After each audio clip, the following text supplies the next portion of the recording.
네, 두 번째 비디오 클립, 강의 두 번째 거 진행할게요. 원래는 1주차, 2주차에 지금 하는 거를 원래 한 주에 다 끝내서 좀 하는데, 이거를 너무 진도 나가는 것도 좀 우습기도 하고, 지금 상황인지라 좀 길게 좀 늘리고는 있어요. 그래서, 일단은 만나서 다시 얘기를 좀 할 부분이니까 그냥 가볍게 들으시면 되고요.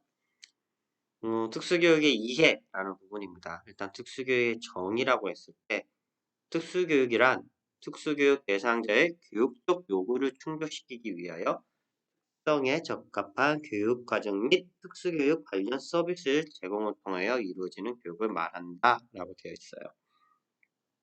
이게 뭐냐? 그냥 특수교육이 장애인에 대한 것이 아니라는 거예요. 앞에서 얘기했듯이 장애인 복지법에 나오는 장애인과 특수교육의 대상자는 같을 수도 있고 아닐 수도 있죠.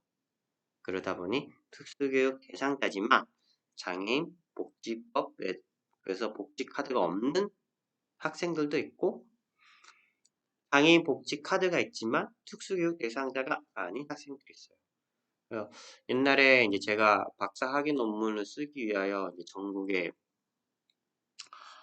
통합형 거점학교라고 직업교육 거점학교라고 이제 일종의 이거 아시는지 모르겠는데 그 장애 학생들이 수업을 받는 형태에서 특수 학교가 있고요.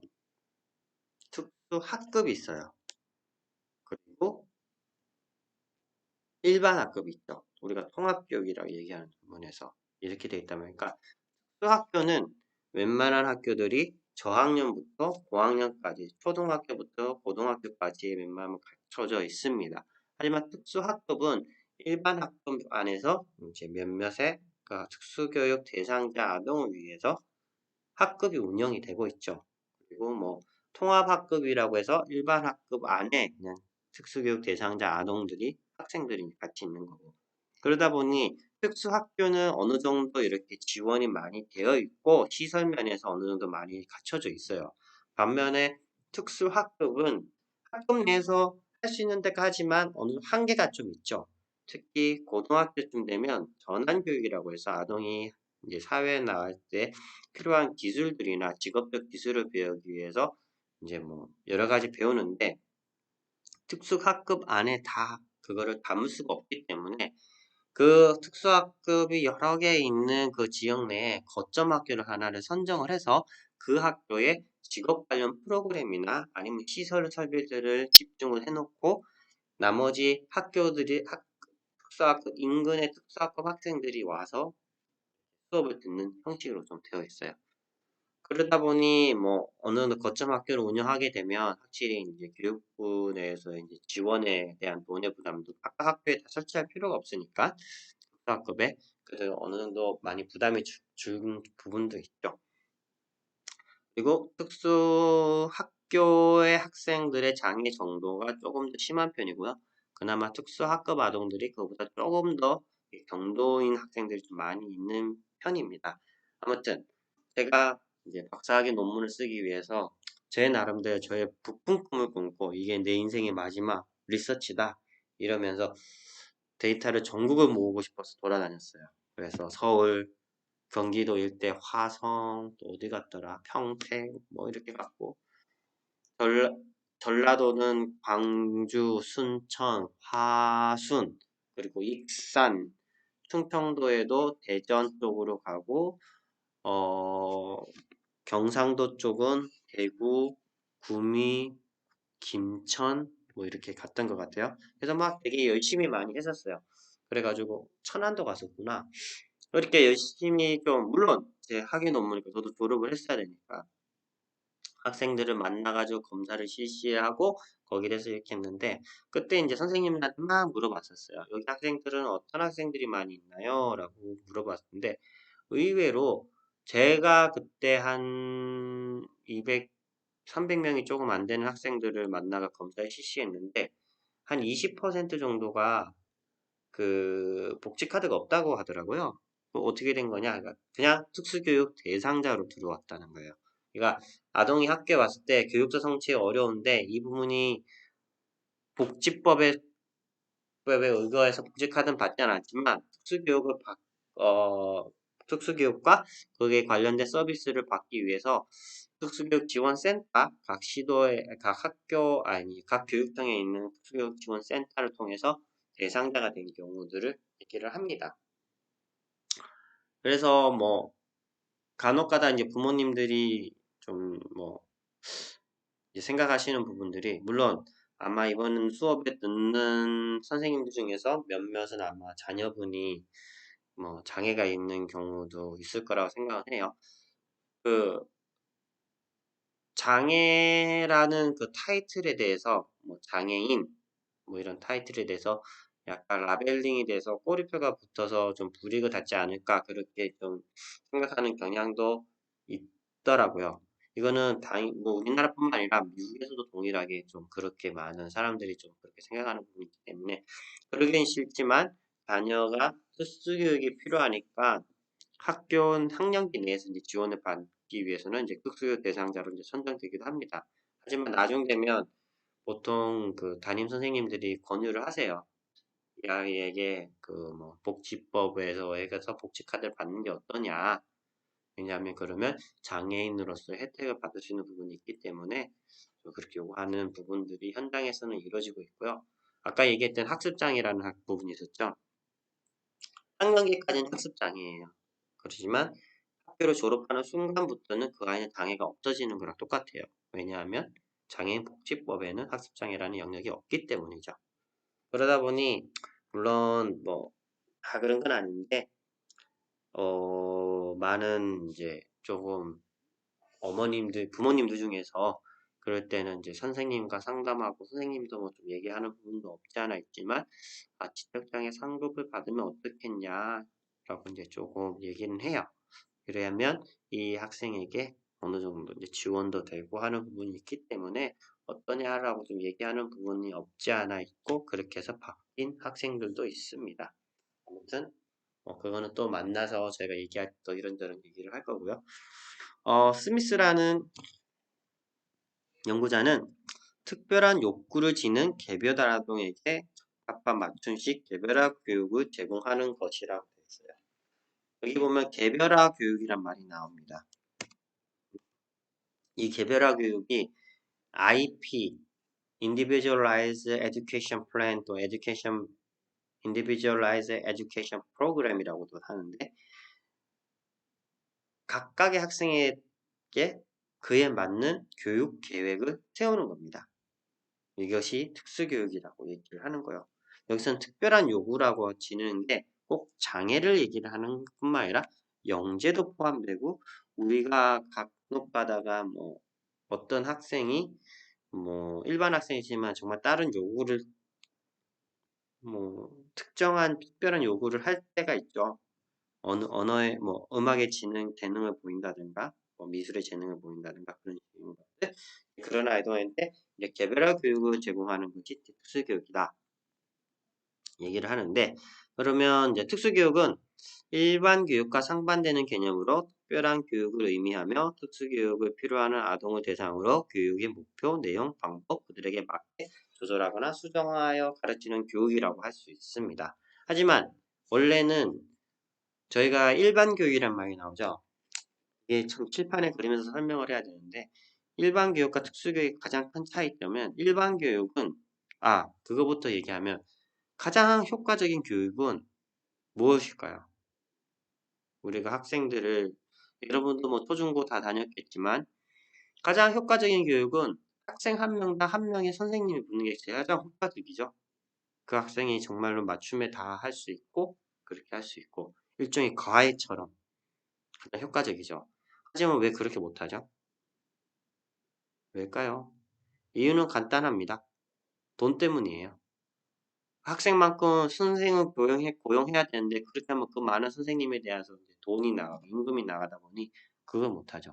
그러다 보니 우리가 어느 정도 기준을 정해놓고 이 기준보다 낮으면 우리가 특수교육 대상자 이 기준보다 더 높으면 보통은 IQ를 얘기를 했을 때 70 이하는 뭐 지적장애 140 이상은 우리가 말하면 영재 이런 표현을 쓰면서 이제 그 사이에 있는 우리 아동들 친구들이 이제 일반 교육 대상자가 되죠. 그래서 이 정도는 어느 정도 우리가 일반 교육 과정이나 이런 거에서 다 이해를 할 수 있는 범위 내에서라고 생각을 해서 교육을 시키는 겁니다. 하지만 그보다 높거나 그보다 낮은 친구들에 대해서는 우리가 실질적으로는 개별화 교육을 시키는 부분이 필요한 거죠. 특수교육의 개념이에요. 그래서 영재교육도 엄밀히 따지면 특수교육 안에 있지만 이미 특수교육이란 말 자체가 장애아동에 대한 것이 너무 포커스가 돼 있다 보니 영재교육 쪽은 굉장히 싫어하죠. 이 부분들을. 그러다 보니 영재교육은 이제 영재교육이라고 표현하고 나머지는 우리가 이제 특수교육이라고 좀 얘기를 합니다. PPT 한 장 넘어가는데 굉장히 오래 걸렸네요. 아무튼 특수교육의 실은 뒷내용이 그렇게 많지가 않아요. 요 내용 지금 보이는 PPT 내용이 조금 중요해서 아마 얘기가 좀 길어질 텐데 뒤에는 뭐 수치라든가 이런 부분이 조금 나오고 있고 뭐 그거에 대한 거 조금 더 얘기가 되고 있어요. 일단은 이거는 미국에 있는 전 장애아 교육법이라고 제가 배울 때는 PF94-142라고 이렇게 배웠는데 굉장히 중요한 부분이에요. 특수교육의 원리 및 서비스 전달 체제. 뭐 이거는 여러분들이 다 외울 필요는 없지만 이해만 하시면 돼요. 첫 번째 완전 수용이라는 부분이 있어요. Zero rejection. 이게 뭐냐 하면 장애가 있다고 해서 거절을 할 수가 없다는 거예요. 우리가 교육을 함에 있어 가지고 이 아동이 장애가 있어. 그래서 우리 학교에서 못 받아줘요라고 절대 못 한다는 거죠. 장애가 있든 없든 완전히 아동에 대해서 교육에 대한 거는 무조건 해줘야 되고 이제 여기 뭐 장애아 교육법이기 때문에 학교 측이나 교육청이나 장애가 있다고 해서 그 학생을 그 학교에 또는 그 교육에서의 서비스에 배제할 수 없다고 하는 부분이에요. 그리고 비차별적 평가. 비차별적 평가는 지적장애 아동한테 또는 비장애인 아동한테 같은 평가를 할 수 없다는 거예요. 차이가 나는 평가가 분명히 존재해야 됩니다. 예를 들면 시각장애 아동한테는 시험에 대해서 보지는 못하는데 그냥 시험 준 종이를 내놓고 해라 그러면 당연히 할 수 없겠죠. 그 아동들한테는 점자로 된 이런 시험지를 통해서 해야지만 할 수 있는 부분이고요. 그리고 개별화 교육 프로그램과 무상의 적절한 공교육. 아까 이렇게 좀 언급을 했지만 개별화 교육 프로그램이라는 게 있어요. 이거는 각 장애 아동 하나하나마다 교육 프로그램, 우리가 교육 계획안을 짠다는 겁니다. 왜냐하면 아동이 가지는 장애 영역도 틀리고 같은 장애 영역에 있지만 장애 정도가 틀리기 때문에 거기에 맞는 개별화 교육 프로그램을 제공을 해야 하고요. 뭐 예를 들면 우리가 지적장애라고 할 때 1급 다르고 2급 다르고 3급 다르죠. 근데 이 아들은 같은 프로그램을 돌리면 어느 누구는 거의 비장애인처럼 거의 경계성과만큼 잘할 수 있는데 상대로 너무 심한 중증장애인 경우는 뭐 자기의 이제 대소변도 못 가릴 수준인데 어떻게 같이 그거를 할 수 있겠어요. 그러다 보니 각 아동에 맞게 이제 프로그램을 해야 된다는 개념이고요. 무상의 적절한 공교육은 이 아동들이 교육을 받는 데는 공교육에서는 아무런 비용이 들지 않는다고 얘기를 합니다. 우리나라로 동일하게 비용이 들지 않아요. 초등학교 때부터 고등학교 졸업하고 그리고 2년간의 전환교육, 우리가 말하는 전공과라고 얘기하는데 그때까지 돈이 한 푼도 들지 않아요. 우리나라는 공교육이 무상으로 제공되는 게 무상 의무교육이 어디까지일까요? 중학교까지입니다. 그 이후로는 원래는 의무교육도 아니죠. 무상교육도 아니고. 하지만 우리가 특수교육 대상자에게는 고등학교까지 다 무상과 의무교육, 우상교육을 제공하고 있어요. 그리고 최소 제한 환경.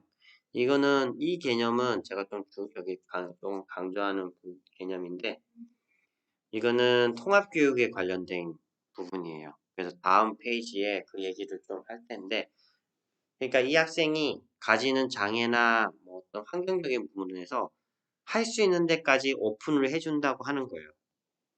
만약에 이 학생은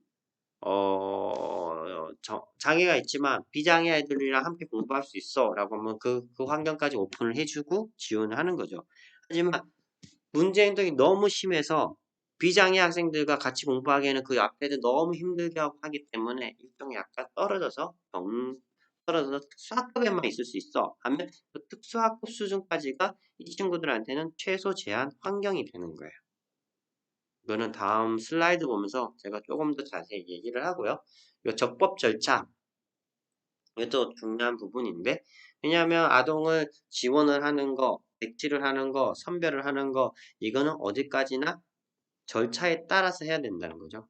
그래서 뭐 이 아이 판별을 하는데 판별하기 위한 거 우리가 지적장애 판별하는 기준이 뭔지 아세요? 지적장애 특수교육 대상자에서 세 가지를 좀 얘기를 합니다. 첫째는 지적 수준이 70 이하인 경우 그거는 지능검사를 통해서 많이 나타날 수 있죠.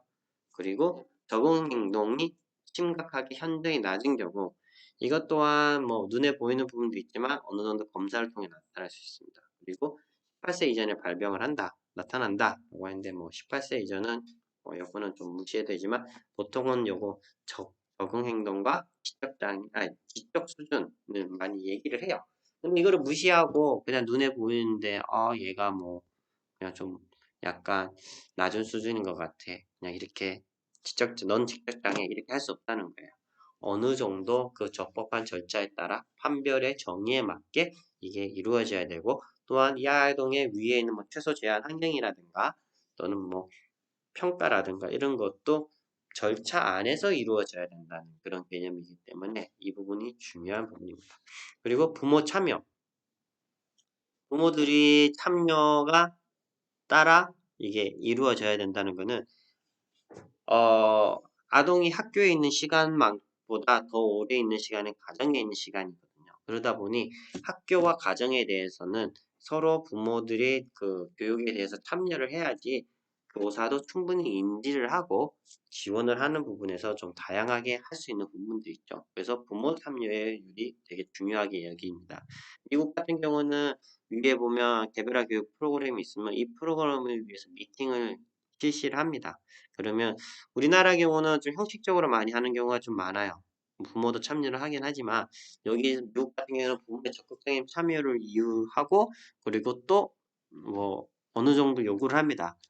나의 자녀가 이런 게 필요하다, 저런 게 필요하다 이렇게 요구를 하고요. 제가 미국에 있을 때 그 한국인 부모님이 계셨는데 그 자녀가 이제 자폐성 1급 좀 심한 장애를 가지고 있었어요. 그래서 그 학생이 미국의 전공과, 뭐, 우리나라 전공과라고 하는 이제 전환교육 프로그램에 들어가기 위해서 IP 미팅이 열렸어요. 근데 그 장애 학생의 아버지가 뭐 학교에 이제 공부를 하고 오셨기 때문에 그 아동은에게 뭐 영어를 잘 못하시죠.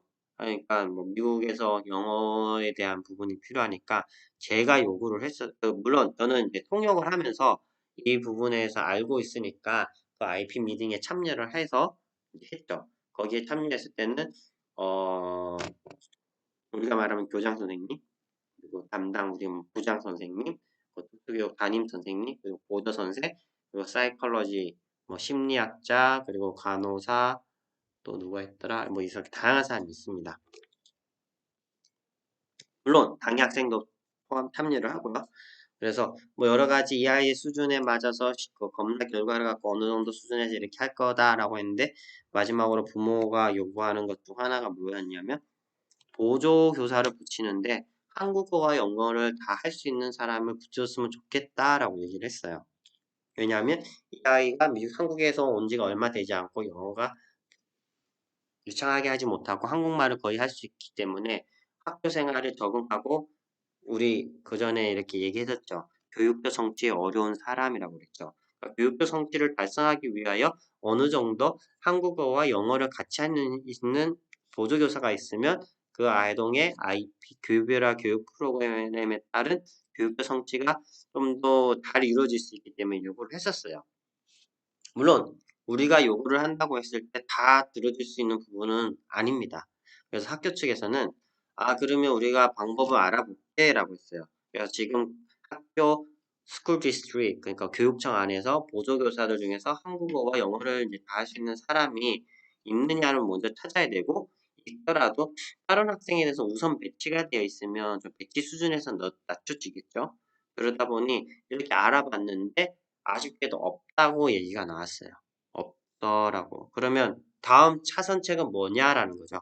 그럼 이 아이한테 어떻게 도움을 줄 수 있을까라고 했을 때 거기서 알아보고 한 결과 학생들 중에 코리안 아메리칸이 있었어요.